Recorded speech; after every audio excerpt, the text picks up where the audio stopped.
Stream today. We'll get started in just a couple of minutes.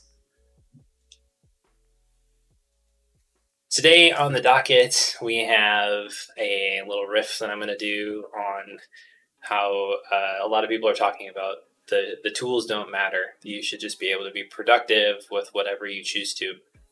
And we'll get into a little bit about what I think about that to start off with. I'm going to try something new with that today too, in that I'm going to try to record that as a bit that we can use for the YouTube channel. So, oh, that totally screwed up. Sorry, I'm going to rearrange my screen here. And then after that, we're going to get into a couple of different articles. A couple from Eleanor Konick about Obsidian not being her second brain. And then one from Ryan Murphy about integrated thinking environments. I think there's some helpful and interesting things that we can talk about in those today. So lots of interesting stuff going on in the world of PKM, personal knowledge management, productivity these days. I think there's a lot of helpful changes that we can all make, some mindsets that we can have too. But if you're just joining, do say hi in the chat. I love hearing from you. Let me know where you're from, what you're working on today. If you haven't joined us for one of these Think With Me sessions, all we're doing is we're diving into some notes. So you can either just follow along, listen along in the background if you like, or you can use this as a time to just sit down and go through your own note-taking software or work on a project that you've been neglecting. It's just a time where we can sit down together and do some stuff.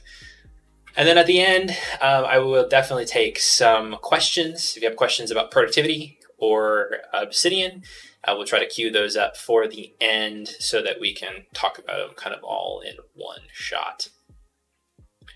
Hey, Stephen, welcome. Welcome from Northern Ireland. That's super fun. Thanks for watching. Yeah, we'll just get going in a couple minutes here. I guess something fun question for you all watching. What tools are you using today? What's your favorite tool that you're using? I will say right now that mine is Obsidian. It has been for a couple of years now, but it's just the one that I keep coming back to be the most helpful in my workflow. Check something in my audio settings here too before. Okay, cool.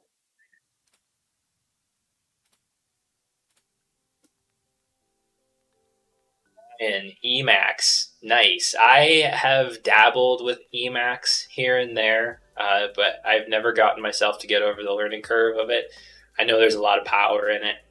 I'm a Vim user, so I know that I could use like the evil mode key bindings. Steven saying Obsidian, awesome. But yeah, with Emacs is super powerful. There's so much stuff you can do with it. If you're willing to dive into it. I just haven't quite gotten myself to get over that learning curve quite yet.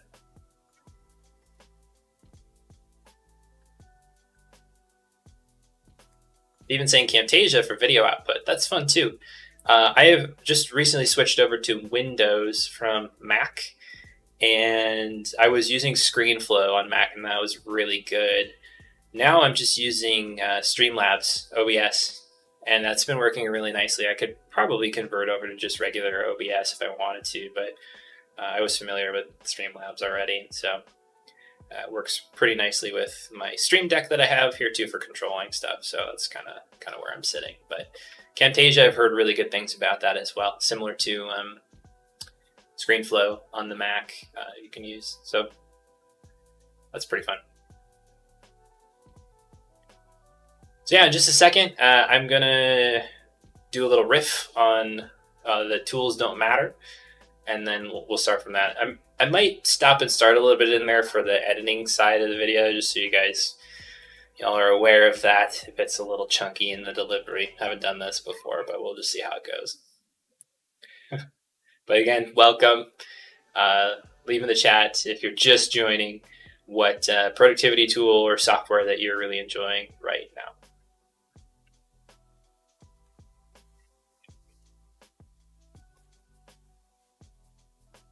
Music off of the segment. I've been hearing a lot lately this idea that tools don't matter. And if you're in the productivity or the note taking world at all, you might have an opinion on this. And let's take a second to discuss what this means today. I'm personally of the opinion that tooling does matter, but I can understand where some of the folks are coming from when they say tools don't matter. You should be able to get things done from a text file just the same as using a service like Todoist or OmniFocus, things of that sort. It shouldn't necessarily matter at the core because what you're supposed to be doing is getting the work done. But I would say on a broad basis that tooling does matter, but for different reasons than a lot of people are drawing to.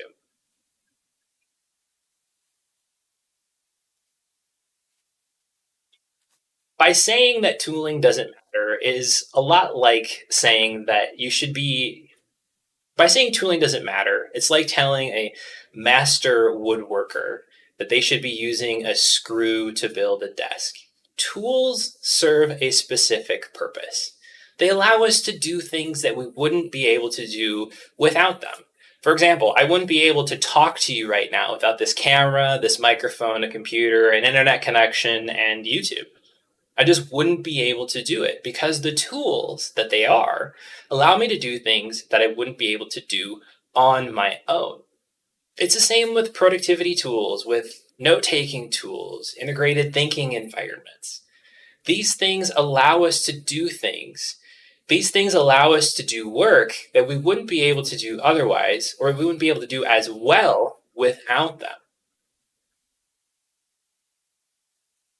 If you are a knowledge worker or if you're a student, you're learning, you're using a note-taking tool like Obsidian, or maybe you're using a task manager like Todoist, like I am.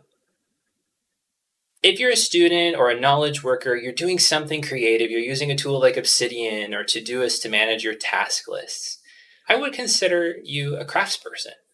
You're someone who maybe at the beginning of their journey or more advanced in the journey of learning the skills of how to do what you've set out to do. But these tools help you do those things in a way that you wouldn't be able to do them otherwise. That's why I think the tooling matters.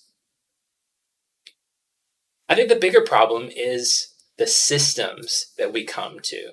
Oftentimes systems like getting things done or certain knowledge management style systems, they're often sold to be this one size fits all magic bullet solution to all of our problems for information and knowledge management, task management, things of that sort.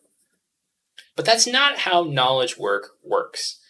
You can sell a carpenter a drill based upon the things that they do, and it's pretty easy to understand, but knowledge work is a whole heck of a lot more complex than that.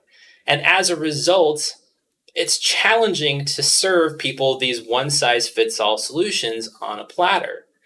That's why I know myself, I've struggled with systems like getting things done because the rules and the rigidity of them don't work for me.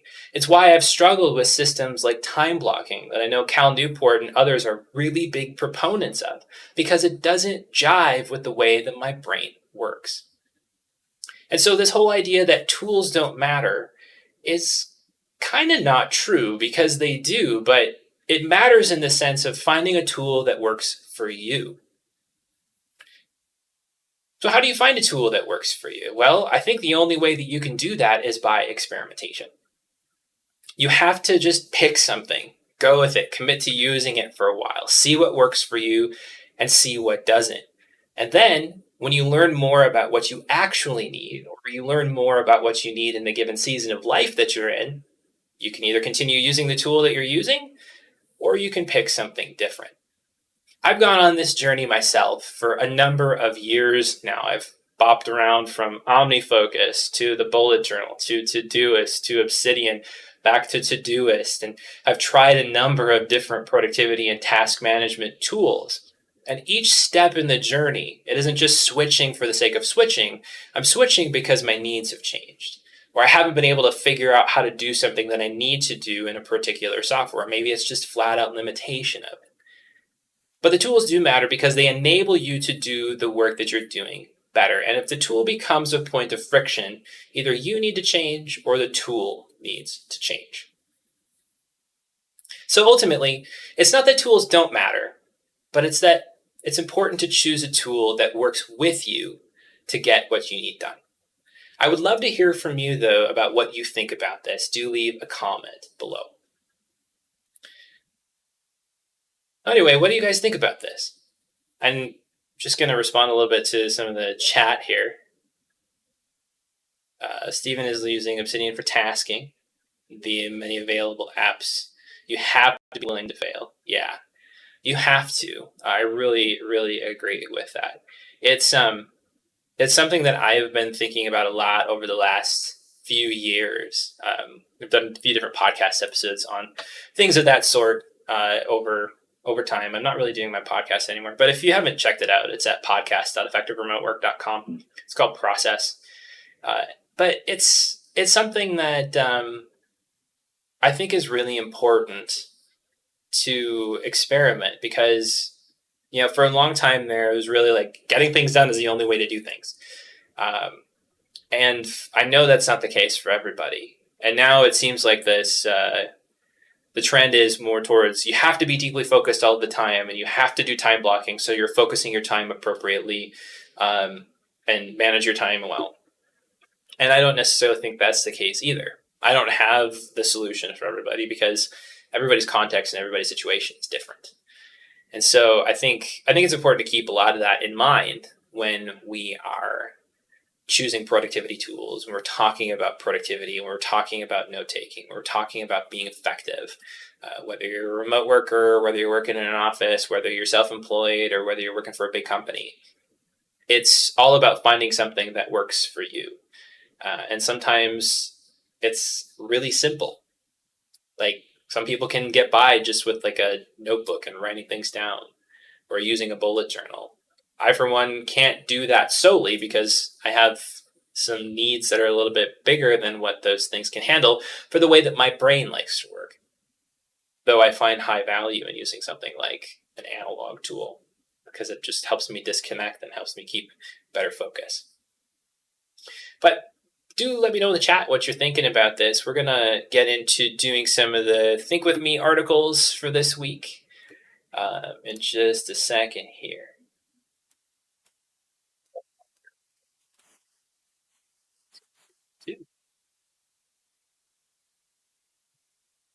Do let us know if you're just joining us as well. Do let us know. Let me know in the chat where you're from, what you're thinking about, what your favorite productivity tool is, what you're working on, whatever you want to share. This is time we just get to hang out and talk. So on the screen here today, I have this first article I'm going to look at is Obsidian, Rome, and the Rise of Integrated Thinking Environments, what they are and what they do.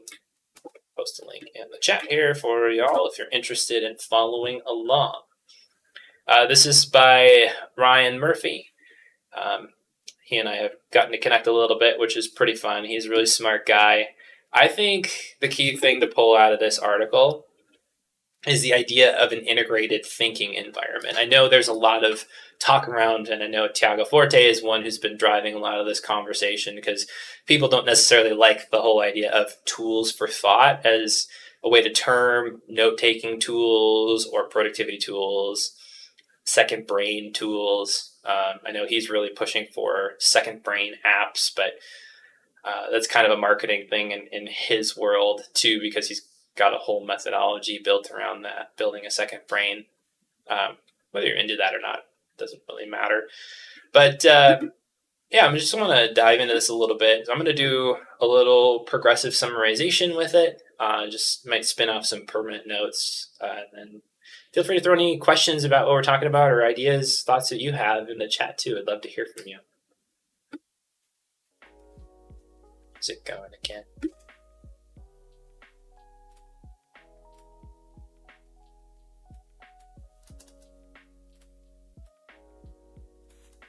Oh, I lost my shortcut for that. Darn it.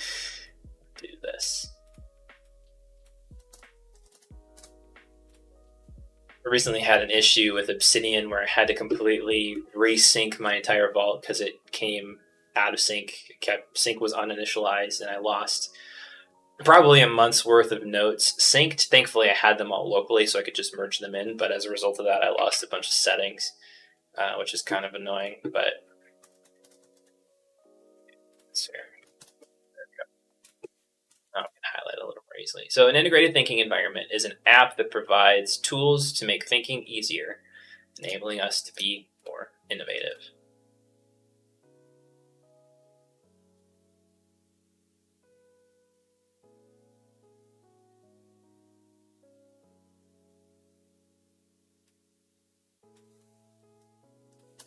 I have a lot of highlights from this article, but I know the one thing that I want to take away from it is this idea here.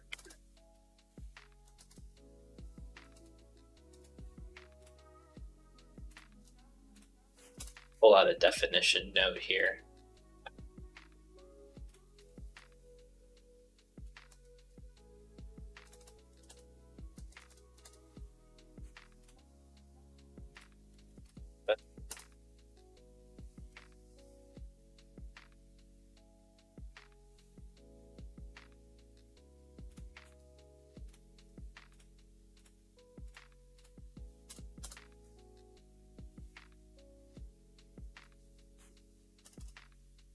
I think that kind of hits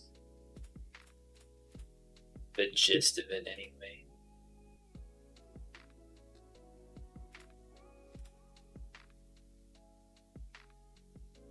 So I know in the article itself, Ryan kind of ascribes note-taking applications similar to like integrated development environments, IDEs, something like Visual Studio Code, or something of that sort. And I think his translation of those concepts into the idea of a thinking environment, integrated thinking environment, is really, really helpful because you can start to connect ideas together in unique ways, transform ideas, process ideas out.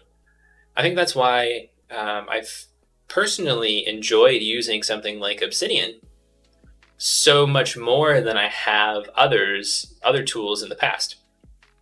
Talked about this a little bit in the past, but when you're using a tool like Evernote, you really only have a couple of ways to organize notes. You have notebooks, which are just essentially a chronological listing of your notes in order of title or the last edit, whatever you choose that to be. And then you have tags. You can link notes together, but it's not the easiest thing to do in a tool like Evernote. Bear is probably the closest because you have this one long list of notes. You can wiki link between them, and then you can tag those notes. So there's not really notebooks, but there's tags. And I thought that made a lot of sense at the time, but a lot of those applications have problems when scaling. So if you start to get hundreds or thousands of notes in there, it can be really difficult to chunk them out or find things in the future. And I think the paradigms that these integrated thinking environments bring, Rome, Obsidian, Notion, DevonThink, is that they allow you to create spaces for your notes to exist. So, I mean, what do I mean by that? I'm just going to try scrubbing this here real quick, make sure I don't have anything sensitive visible, because I do some stuff for work inside of my Obsidian Vault. Okay. What do I mean by spaces? Well, like in Obsidian, I have my vault set up over here. I have an inbox where new notes are created, an attachment bucket where all the attachments from my vault go, daily notes where all my daily notes go, templates, pretty self-explanatory. And then I have different spaces. Journal is more of like my personal space where I want to go in and I'm talking about things that are specific and pertinent to me that I want to process through or note down. Notes are the things that I'm consuming, that I'm thinking about, that I'm translating and mixing up together. Readwise are all my readwise highlights synced into the vault. Reviews are my like high level life reviews, things like my yearly theme. Workspace is all of my work stuff relating to effective remote work or the work that I do at Discourse, and writing is what I do at, or just like for writing blog posts and things like that. video scripts too. I'll go to my dashboard note here real quick though. That is not what I wanted to do. But the nice part about the way that Obsidian and other integrated thinking environments work is that you can kind of create your own structure to them. So I have these different launch points where I can get into like writing. That's not correct. I'll fix that later. Maybe I don't have one. I don't remember. But I can get into my journal. I can get into my notes. I can get into my themes and reviews, the workspace. If I go onto the notes one here, you can see that I have some other maps of content that I can jump into. So it's kind of like I'm narrowing down where I'm going. I can get into creativity. I can get into future of work. I can get into marketing, which I've been learning a lot about lately. Productivity. If I go in here, you can see it's kind of a mess, but it's kind of some ideas that I'm starting to play with there. Under marketing, it's a little bit more organized because I've spent more time there recently. But there are maps of content for different topic areas. There are specific articles at the top level for marketing. There's a map of content for the marketing seminar, which is a course that I just went through that Seth Godin led, which if you're in marketing at all, I highly recommend taking because it's fantastic. The number of things that I learned out of that is just mind-blowing. Very well worth every dollar that I paid for it. But a lot of this is just different areas that I can go into and work. Or, like we've been doing, I can go into an article like this, and I could start working from the granular level on up. So I can approach something from a topic area and work down more specific, or I can get into this little tiny idea and start to try to flesh it out. And so I think that's one of the powers of an integrated thinking environment, is that there's so many different ways to approach organization and context in regard to a thinking environment versus using just a typical note-taking software. Alex is saying, do you see value in organization following use? For example, I find value in more hierarchical structures for my work, which is project-based, than my knowledge development, which it lends itself to maps of content. Oh, absolutely. I am actually one who likes to think of things as do whatever works the easiest for you. So, for example, if a project doesn't lend very well to a map of content, but it lends more towards a hierarchical structure like you're talking about, definitely go that way. Figure out the best way to organize that. I know I've done that before too. Sometimes, you just got to get into an outline or a mind map or some kind of structured document. I know one of the things that I've seen happen, for example, that's just relevant to me right now, is that when work is solely based around conversations, sometimes the core work can get lost or the core ideas can get lost. And so, if you're in meetings talking big picture stuff, people can get off on one tangent and completely forget the big picture of what's being talked about. And so in those circumstances, having some hierarchical anchor points where you can show where things fit and kind of keep the big picture in perspective, I think that's really important. I'm doing the same thing too inside of Todoist, which is why I use both Obsidian and Todoist, because there are just some things that I think work better in a task manager. I don't have it structured this way yet, but I've been toying a lot lately with the mental picture of having just a bunch of area buckets in my Todoist account where there's a lot of little things that need to get managed in those areas. And then using projects, so to say, for longer lists of actions relating to one thing, just for large initiatives that I'm doing. Because those things need to kind of roll up into one big picture. Here's why I'm doing this thing and where I'm going on it. But if I try to organize all the little projects, in a getting things done style, where, if it's more than 2 actions, then it's a project. If I try to do that, it's just often way too much organizational overhead for me to manage. I don't really find that all that enjoyable to try to split everything down into super tiny chunks and blocks. I still do that sometimes, but it's just when it makes sense. And so, yes, I definitely think that's a valid case, Alex, that you have to kind of, with the work that you're doing, use an organizational structure that makes sense with that kind of work. So yeah, I think that's a great question. Thanks for asking. Pull that one out of my inbox. Then I'm going to move on to the next one. Next one is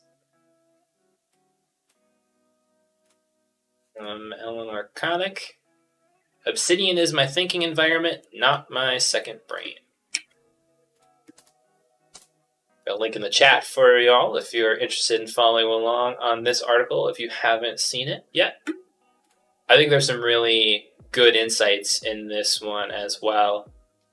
I just read this one the other day, and I've always wrestled with this concept of calling things a second brain, and I know there's a subset of the productivity world that's really into this line of thinking, and there's nothing wrong with it. But for me, it does not make sense. Because as I talked about in the riff at the beginning, productivity tools are just that, they're tools. They're things that we can use to help us do things that we wouldn't be able to do as easily without them, or even at all. I don't necessarily think of them as my second brain, much like Eleanor does in this article. It was interesting that when I found this, she basically said all of the things that I've been thinking for the last 3 to 6 months on this topic, but I just hadn't distilled it into words yet. I think this is an important point here about a second brain. Obsidian does not make connections. And I think this is one of the key frustrations that some people have been hitting with these integrated thinking environments and other knowledge tools, including Rome, including Obsidian and others, is that I don't understand how these things make connections for me. I look at the knowledge graph and I don't really see anything. And that's true. They don't. They don't make connections for us. They allow us to potentially see connections that we wouldn't have seen otherwise in a visual sense. And I think the ability to put notes next to each other that wouldn't necessarily be connected to each other in one way or another in other note-taking tools can give us an opportunity to be able to make a connection between concepts. I also have been finding a lot recently that just the mere fact that I've been aware of a concept in one space and then I become aware of a concept in another, and I see patterns between them, and then I can go back into Obsidian and connect those two conversations or those two areas of discussion. I think that is more of the value of the tool, is that it enables you to be able to make those connections, not that it's doing it for you, but it allows you to put them down on paper, so to say, where you can link those ideas together and leave a trail of breadcrumbs for yourself in the future that, oh yeah, these ideas are connected to each other. And so then you can start to build out those thoughts and start to see other potential connections in those areas, or more parallels, or maybe where they're different. I also think too that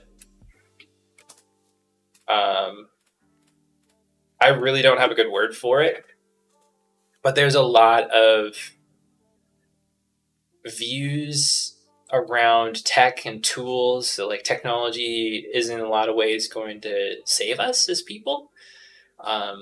There's a very deep philosophy on that. I think that's kind of behind a lot of these discussions about how technology works. You know, even some of the conversations about the metaverse, building a second brain. Not to call Tiago out by any means. I don't know what he actually thinks on it. But just this general idea of technology stepping in and augmenting human reality, almost like a cyborg type circumstance, like kind of the trajectory that I see us almost heading towards in that vein of things. But that I think Eleanor rightly calls out here that it abstracts away all the essential parts of being human that don't count as objective thoughts. There's a lot of humanity that technology cannot or will not be able to replicate in meaningful ways. And if it does, it's going to be heavily artificial. And I don't have a lot of deep language on that to be able to explain that. But there's a lot of value in online tools and a lot of value in technology. Again, technology is a tool that we can use. I've often thought of technology being termed as a place, like Slack. Slack is the place that work happens. I've often thought that that's kind of a goofy and incorrect metaphor to use for technology. It's a tool. They're all tools that help us get things done that we wouldn't be able to do as easily without them. But anyway, I'm kind of getting a little circular in my logic there. But it's I think the point to take away is that technology is not going to save us from ourselves. If anything, technology has been amplifying our own depravity in a lot of ways, and that's unfortunate.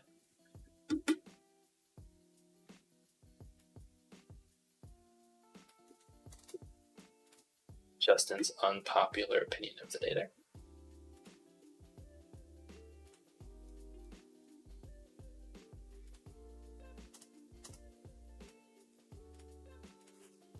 Break that.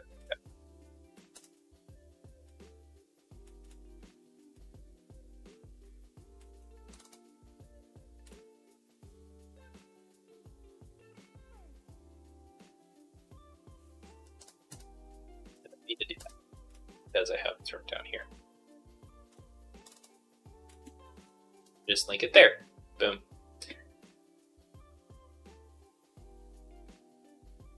Well, this is where I got the link to Ryan's article, by the way, if you're interested, was from Eleanor's article.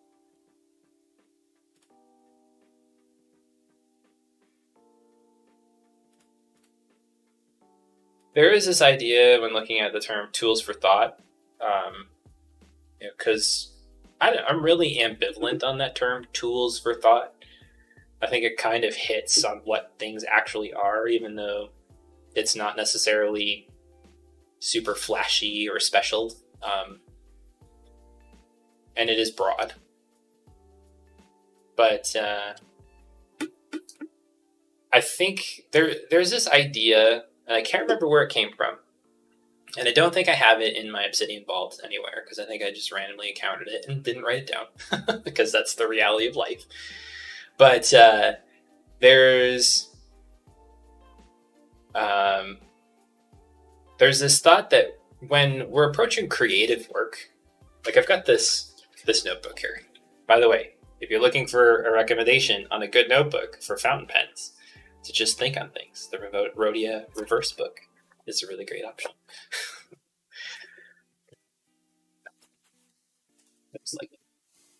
But anyway, that when we have notebooks and things like that, we actually kind of engage with them in a sort of extension of ourselves. Sometimes tooling becomes that way for us, and that's just something neurologically that happens, and I think that's okay. And so tools for thought can help with that. But I think Eleanor's point here too is that we've been doing this for thousands of years. If my note-taking app is a tool for thought or an auxiliary brain, then so is an abacus, and so is a Mesopotamian stele containing tax codes that people might otherwise struggle to retain. Yeah, I think that's very apt. But this whole idea of a tool for thought, I do agree it's broad.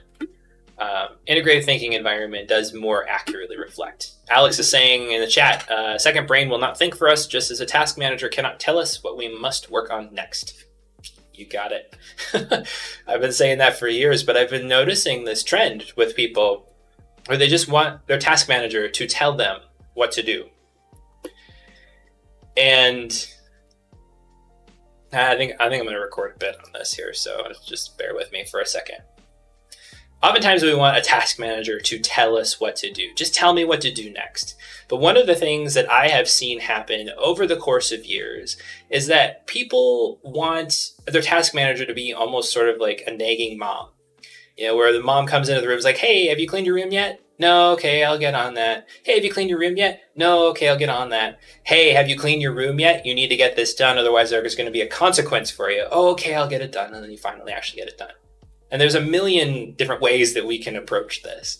But a task manager is not a nagging mom. It's not this codependent relationship that you have with a technology tool that just tells you what to do all the time. A task manager is an environment where past you has decided what's important so that future you can remember what's important now. It's so that you can decide what's important for you, your priorities in life, and act on them accordingly. In the future, those priorities might not line up with what your past self had decided. But going forward, it's still your responsibility to decide what's important now.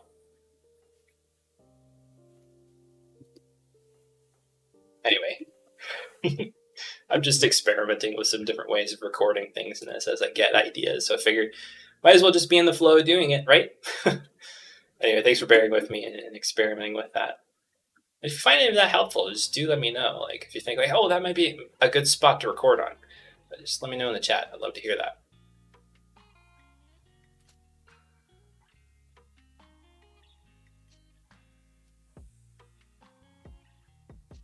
Hey, Brian, welcome.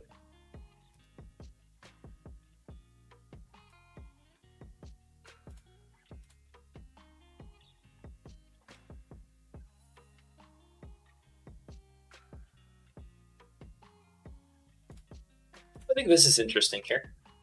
Eleanor's talking about how she has a different approach than other people, where in a lot of ways she's talking about how like Nicholas Luhmann, the creator of the Zettelkasten idea, would communicate with his notes tool, where he would kind of have a conversation with it and it would talk back. He would ask it a question and be able to provide him some kind of an answer or a relation of things answering to it. And I think she hits on an interesting point too, is that when we start to put personal things into a tool like Obsidian, into an integrated thinking environment, or we can remind ourselves like, oh yeah, when I come back to this node, I want to do this thing. Saving things, like she talks about a quote that could inspire a story, or remember these things that are related together. I think this is an interesting approach to it because it's like we're leaving notes for ourselves. As I mentioned earlier, it's this breadcrumb idea where we leave breadcrumbs for ourselves as we go through life, as we go through our note-taking tool. And I think sometimes when we approach tooling, when we approach systems when it comes to note-taking, that we get a little too rigid with how we approach things. And instead, we could be a little bit more flexible with it. Like, oh, just noting this thing down here because it's relevant to this thing that I'm working on. But I just want to kind of stumble upon that again in the future. Now, granted, this isn't necessarily something that's going to work for everybody all the time in every circumstance. If you're a person who works in a high-energy corporate environment, just leaving yourself a note to encounter again at some random happen chance in the future when you're thinking about something might not be the best way to approach getting your work done. But for people who are exploring ideas, developing ideas, working a little bit bigger picture, I think leaving breadcrumbs for yourself is a really good approach. I know personally, I struggle with this because I'm such a completionist a lot of times. I love when I sit down to do something, I want to complete it. Even if it's a huge project, even on a huge project, I want to sit down and I want to complete it all in one sitting. It's just not the best approach to things most times. But yeah, it's kind kind of how I operate. It's how my brain works. But I could get better about just trying to chip away at things little by little here and there. I think this is an important point to call out. You cannot automate creativity.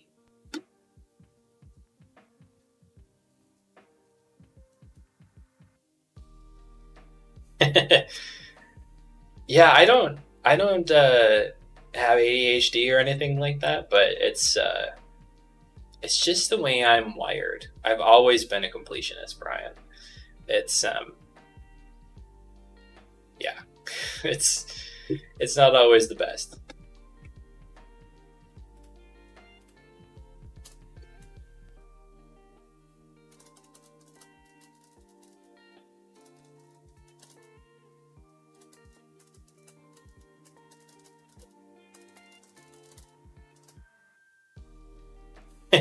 Hyperfixation. Yeah. And then for me in other areas, it's like, I don't even want to touch that because it's so overwhelming to me because I see all the little details on everything. It's like, nope, nope, nope, not even going there. I get overwhelmed pretty easily with things. But I realized actually, so I went through it a little bit on last week's live stream. I did an article on the INFJ personality type, which is me off camera there. And the trick is because I like INFJs, if they have too many big picture and little picture things in their minds at the same time, they get overwhelmed by them, and so they have to like be able to offload those things. And so that's something that I'm working on trying to figure out how to do, because I have a lot of big picture and little picture things going on in my life a lot of times. So I'm trying to figure out how to offload those so that I can more healthily process through them without getting overwhelmed by them.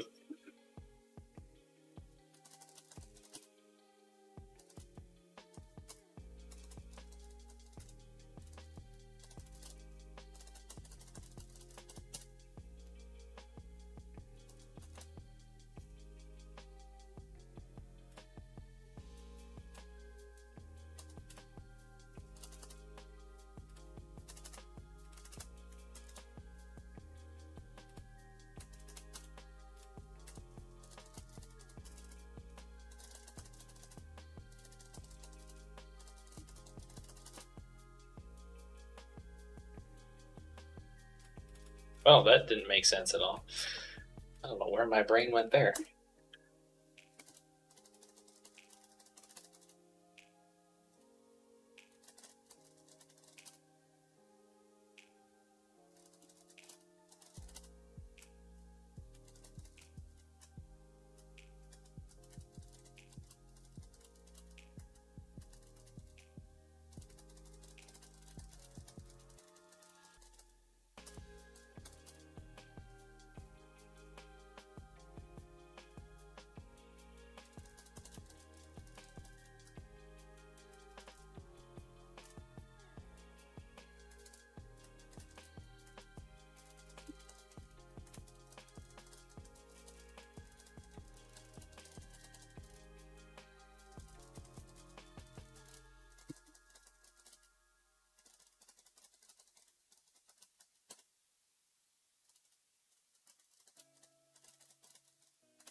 Brian, how's that new IT job treating you?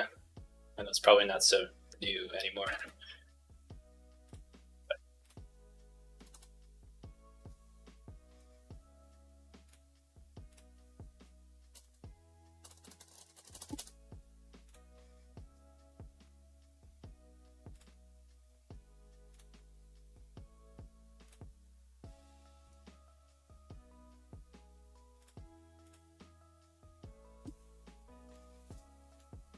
Also, if anybody's watching and you haven't checked out Brian Jenks's YouTube channel, be sure to do that. He's got some awesome PKM related content over there. Plus, he covers a lot of like nerdy stuff too, which I think is pretty fun.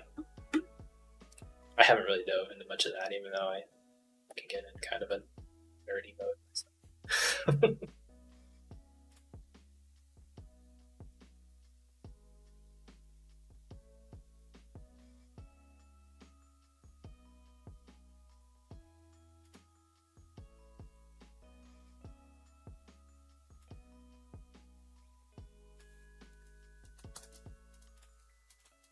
All right, so here's the key takeaway from the article. Put into words. Your brain makes the connections, then you note them down in the software. Sometimes the software helps inspire those connections, but your brain is still the one doing the work. I think that's the case for building an integrated thinking environment versus a second brain. Bring all the things you've been thinking about together out in this place that's not your brain, in this workspace, but that your brain is still the one pondering on the ideas. You can't keep it all up here all of the time. Some people have a really good capability to do that, but not everybody does. And even so, there's just so much information out there in the world that not everybody can do that, or nobody can keep it all in their heads. So being able to have a place to where you can take notes on something and then 10 years later stumble upon it and be like, oh yeah, like I have more thoughts to add to that now because I just had all of these experiences. It's a really cool thing and a cool place to be. All right, next one. Another article by Eleanor, just a short bit of highlight here.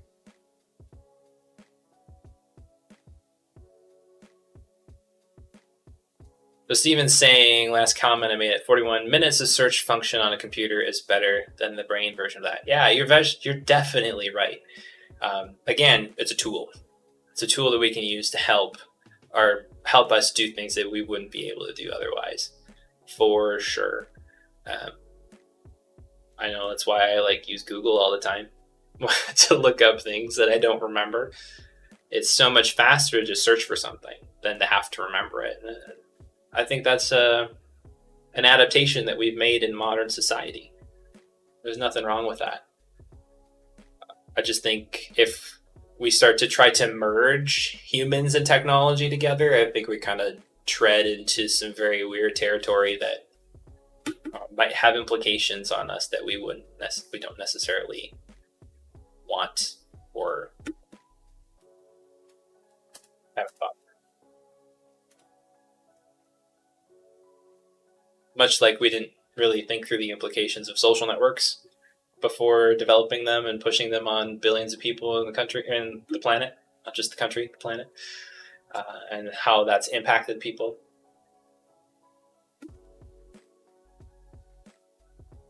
Yeah. Steven's saying, I've been using Obsidian for about half of its life, but still trying to take control of it. It's not my brain and never will be. Sorry if I miswrote that or misspoke that there. But yeah, I'm with you. I've been using it since March of 2020, approximately, and it has lots of notes in here. I don't even know the exact number of notes that I have in Obsidian, but it is a crucial part of how I think. And I've gone through phases of using it. I think I went through about 6 months this last year where I hardly opened Obsidian at all. It's just the phase of life that I was in. But I'm glad, Stephen. Thanks so much for that. I'm glad that me and Brian have been a big part of the learning process there. I'm glad that really a lot of this is we're just discovering together how to use these things. And so I'm glad that the things that I've been able to share have been helpful for you. But I love the fact that we all can kind of learn together as we go here. Anyway, I completely forgot what I was talking about. It's probably not super important. I've got another article from Eleanor here, how Obsidian replaced video games and helped me publish. Nothing crazy here. Put a link in the chat though. And I just thought this was an interesting idea. Eleanor didn't really do much with her stories until she stumbled across a newsletter on Substack talking about how people were serializing their novels on newsletters, because the newsletter subscription model lets them directly sell to fans. I thought that was a really smart idea. Paid newsletters for serialized novels. I mean, people have been doing this for a long time with like drip email marketing campaigns and things of that sort, where you sign up and like every week you get a bit of content, and every week you get a bit of content, every week you get a bit of content. But being able to like say, hey, I'm going to be writing this story. If you want to be a part of it, here's a little bit of it. You can pay me to get the rest of it on a weekly basis. Like, what a way to develop something. And be directly compensated from people to be able to actually fund that process. Because I know writing a book is no easy feat. I've never done it, but I've heard a lot of people talk about it. And I can't imagine how difficult it is to actually do it. But to be able to just chunk it up and say, like, every week or every month, I'm going to put out, 2,000, 5,000 more words in the next chapter of this novel. I think that's a super cool idea. And what a way to kind of test an idea out too, and see if it resonates with a group of people before you commit to writing the whole thing. Because if it doesn't resonate, like, you don't want to pursue that at all. Yeah. Interesting, Stephen. Charles Dickens published his books that way? Well,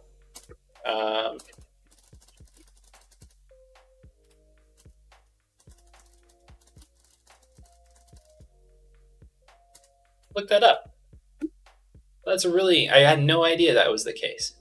Alex is saying, PKM in this style is like a guide to develop thinking toward a product. Value is highlighting where effort and further development should be placed. Yeah, I think you have something there. There's definitely like value in using PKM to build something, to create something.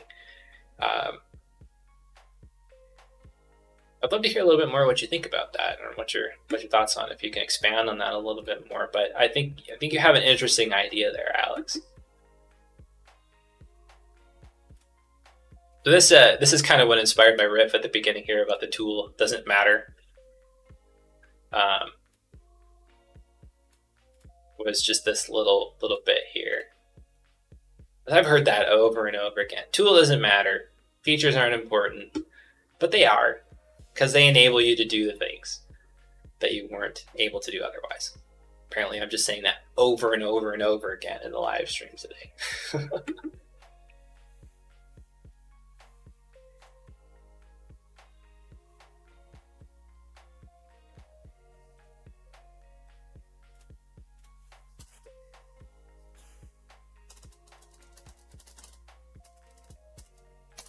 Designation. All right, we'll link that there. I'm curious now. Right. Where did this go?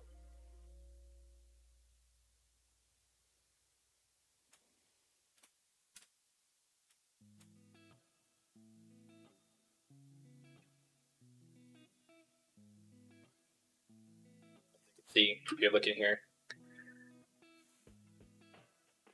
Household Worlds, published by Dickens, article on Wikipedia. Okay, thanks for that, Stephen. I'll look that up.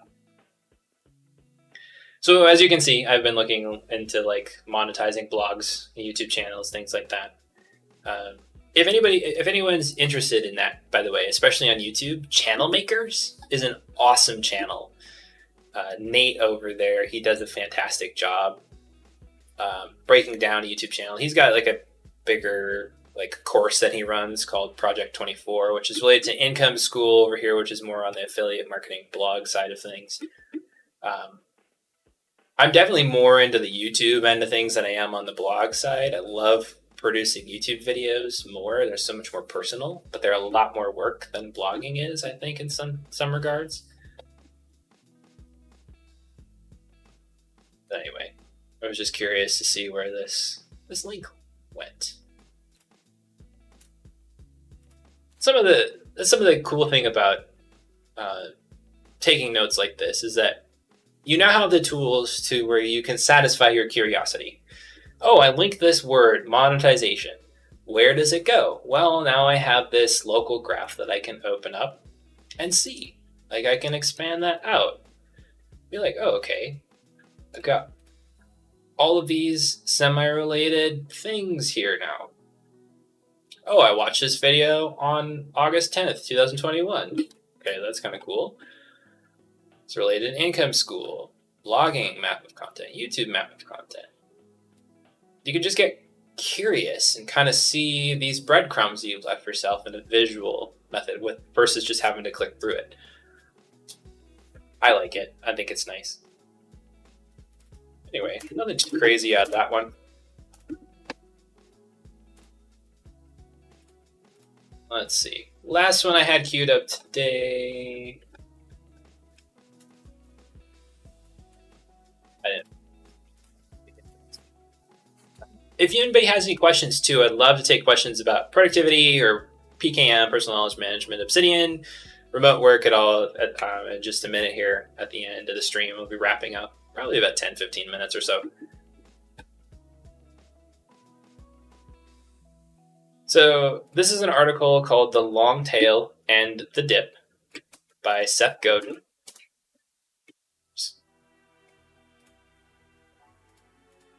And I think this is an interesting concept. So this is shifting gears out of the PKM world and more into like the marketing business side of things. So there's this curve here. It's similar to the adoption curve, but it's like the more popular a product is, or a service, a business is, there's different categories of pockets where that can land. So you've got this head over here, which is where your product or service is more popular. It's where you've kind of reached mass market adoption. Obsidian is not in context of the PKM and note-taking world, productivity world. It's not in this place. It's still very much down here in the long tail, where it serves a niche market. But something like Apple Notes, it's available on every single Apple device, would be here. Same thing with reminders. I'm sure many people who have iPhones have just jotted something into Apple Notes or used Apple reminders at times. Some people might not have even used anything. And it's because people seek the default option. You know, they don't want to have to download something extra on their phone or on their computer. They just use what's already there, because those platforms are already the most popular. But then there's other sections here too. So you have the long tail here, which is products that you serve more products. Like, so for example, Amazon here, when they started serving the long tail. They wanted to have the most products that might be niche across a different realm of things. But then there's this other box over here, which is toward the head of the long tail. And this is like serving a product that's serving a niche category. So this is where something like Obsidian would fit in. Thanks, Readwise, for syncing all of my highlights right in the middle of this. Anyway, this is where Obsidian would fit in the note-taking space. It's kind of at the head of the long tail. It's not going to make the jump here into something popular because it's a little too powerful for that, but it's really amazing at what it does. Anyway, that's kind of my verbalization of what the long tail is.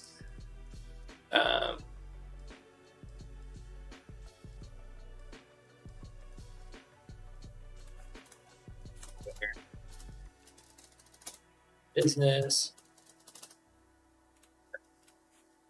This is definitely related to marketing.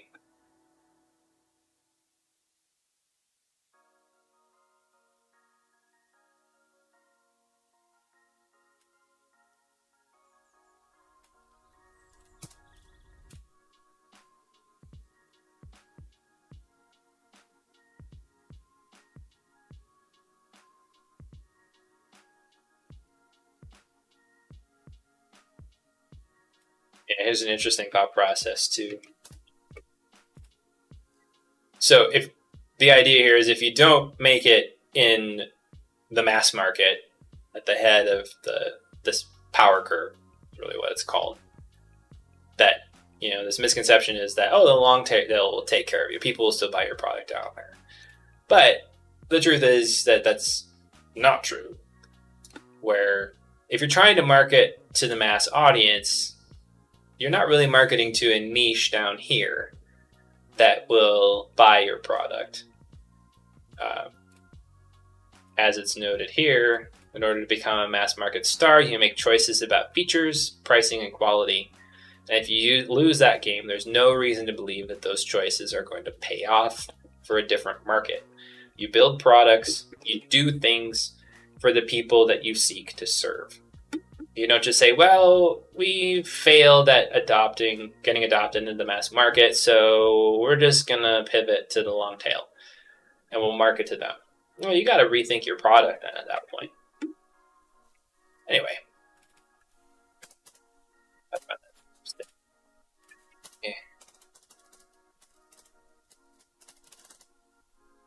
Tail.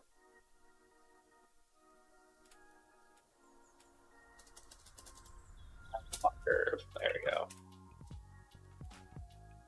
That is what I want to relate there, because that is exactly the connection.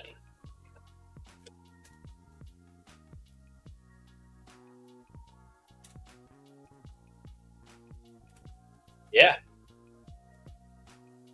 Well, that kind of does it for the cue that I had for today.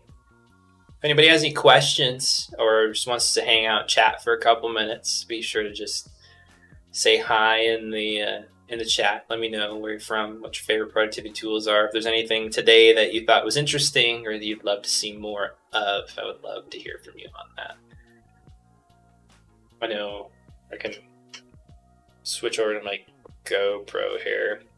You can kind of see that we're kind of in the middle of a blizzard right now where I'm at, so that's fun. It's not exactly the nicest outside. But yeah. Barring any questions, I think we're going to wrap up the stream here in just a couple moments. I appreciate you all joining today and watching. If you haven't subscribed to the channel, I'm betting most of you watching are subscribed, but if you haven't, would love to have you as a subscriber. If you do find things valuable, we do have super chats enabled on the channel on YouTube. If you're watching on Twitter or on LinkedIn, welcome. If you want to catch these regularly, you can hang out on Twitter or LinkedIn as well, but you can get all the back plays of these, all the video on demands of these on the YouTube channel under the live stream playlist. And lastly, I just want to extend an invite to, if you want to continue the conversations from the live stream asynchronously over to our community at community.effectiveremotework.com.